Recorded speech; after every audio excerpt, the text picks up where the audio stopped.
Good morning, ladies and gentlemen.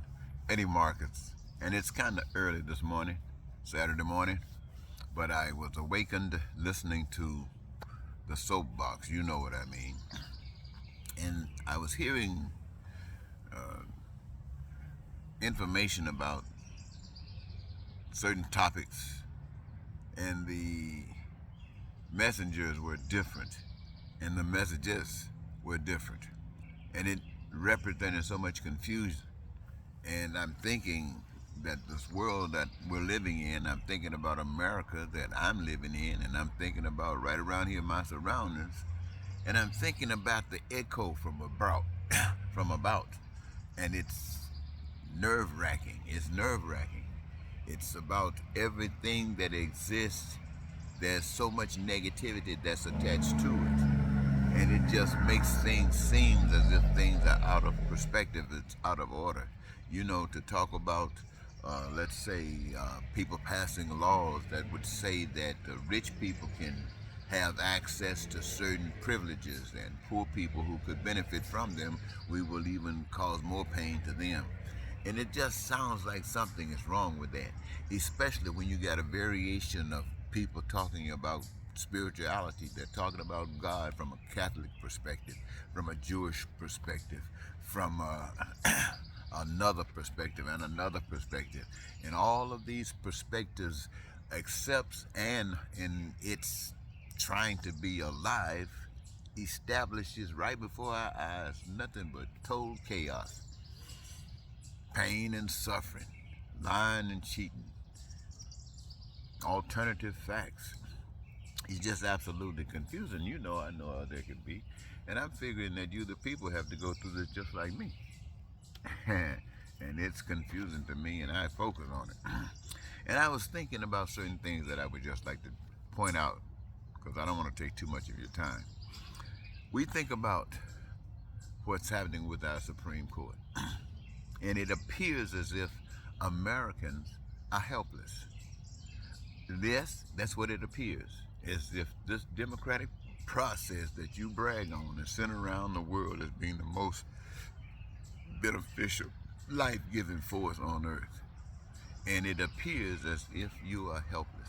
In the Supreme Court, you have people who have sat down before those who have made the decision as to whether they would allow them to sit on this bench of judgment, to sit on this bench of guidance, to sit on this bench of God as a representative of the law, who have sat there and said that there are certain precedents or there are certain acts that have been carried on for a certain period of time that actually indicates that it's a precedent by the people and that they would not interfere with that.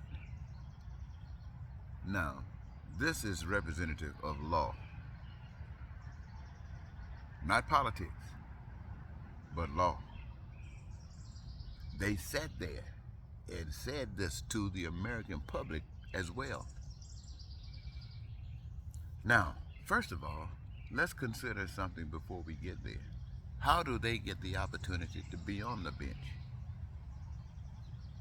In violation of rules. Rules had been set up that say we would respond this way in placing or choosing or making representations for Congress, for the Supreme Court. Now they have set these rules. Democrats trying to follow them. Republicans say, oops, they'll find some kind of scheme that was in violation of the rules, and the Democrats allowed it to happen. This is why you say partnership, because it looks that way. Why would you allow these guys to violate the rules and then offer up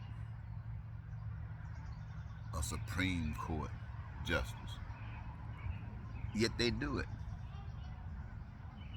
and get these guys in violation of the rules. And these guys sit there at a table and talk to the people about honesty, about fairness, and about what? Justice. And when they get there in the court, what's the first thing they do? The first thing they do is to respond to politics. Politics, not law, politics. And do exactly what they sat there before the American people and said they would not do. And the American people sit back as if they are helpless. I mean, can you imagine? That's like somebody holding your head underwater and you can't do anything about it. That's suffocating. You know what happens when you suffocate, right? You die. And that's what appears to be happening to the America you thought you had, is dying. Because you seem to have no recourse. But I believe that anyone whose head is being held under water, who got any possibility of doing anything before they drown, they'll do something. I really believe that. I know I've been caught in that situation. Thank God I'm talking to you, which means I did something. Well, anyway, ladies and gentlemen, I just thought I'd mention that to you. You would think that at least the American people would have enough power that they could recall these guys. Look like you could be able to tell these guys, you cannot lie to us in our face, and then walk out there and do exactly what you said you would not do, and we're going to have to sit back and take it. No, we're the American people. We are bigger than the Supreme Court, and we are recalling you back, and we're stating to the nation, to anybody who gets in, that these positions will not be able to manipulate us like this, and we're going to use you to prove it. You would think something like that would happen, but, probably won't. Now, I said that about government. Now, let me tell you something about religion, because that's other thing that want to kill you.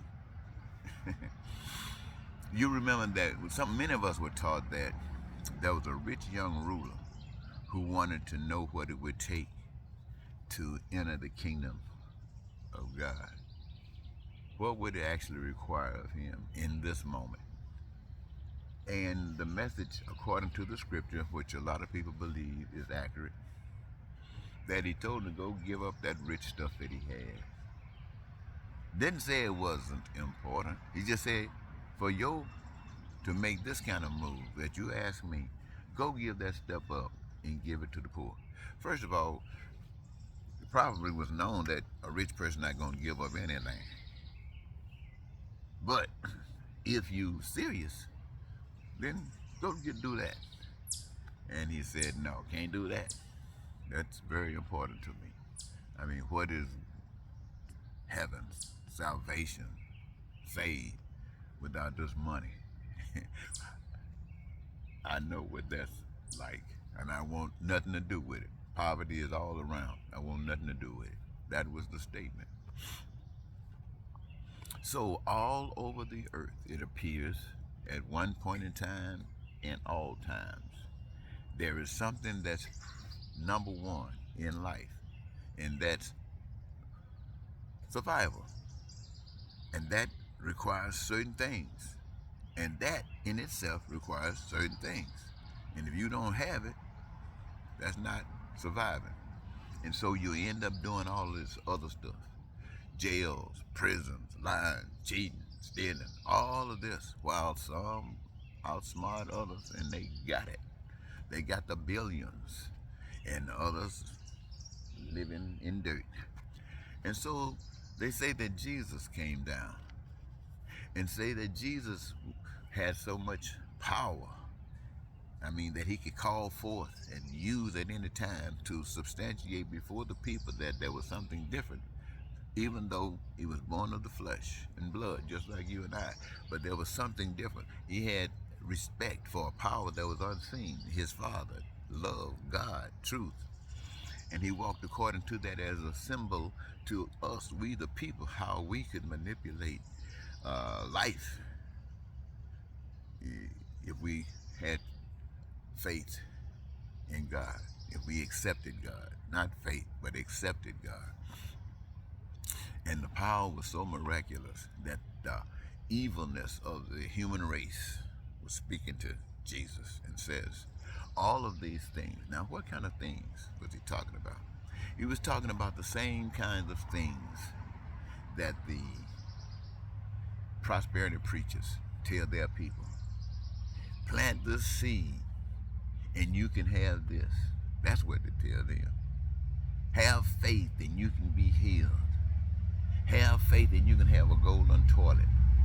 Have faith you can be rich like the rich young ruler. You don't have to give up nothing. Have faith and you can walk around like the young man that was healed. Just have faith, they say. And so this was something that the devil wanted to hold and control. So Jesus, everything that anybody can do on this earth. In other words, I'll make you my supervisor, so to speak. You can do anything. You can control all the people. I don't want you to be working. I just need you to be in my corner. And Jesus could have the world. Jesus could have all the cars. Jesus could have all the diamonds. Jesus could have all the gold. Jesus could have all the women. Jesus could have all the wine. Jesus could just be the ball, the party of the ball of the party, whatever it goes. And Jesus, not even having to say it in words, but the action tell us that Jesus rejected that like it was pure funk. And it led him to have to make a decision, the cross or the world. And Jesus said, you know, God made the world, and he made it for a purpose. For thy will be done here as it is there. And the power that's running things down here is something that I will not submit to. And before I do that, I'll go back. And he went to the cross. That was a statement to all of us who says you want to believe Jesus. I am the way. I am the truth. I am the life. Now you can follow the prosperity preachers, or you can follow Jesus. Jesus says that if we changed, then the world will change. But we got to change.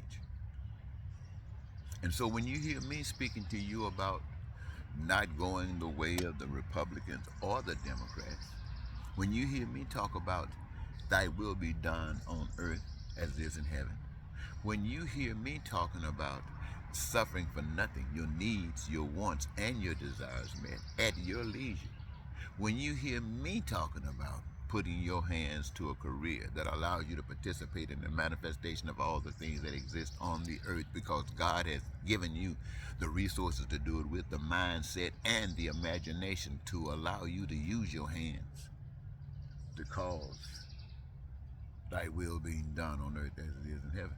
I say that why? Because it doesn't cause any pain or suffering to anyone. And it's there for anyone that would like to.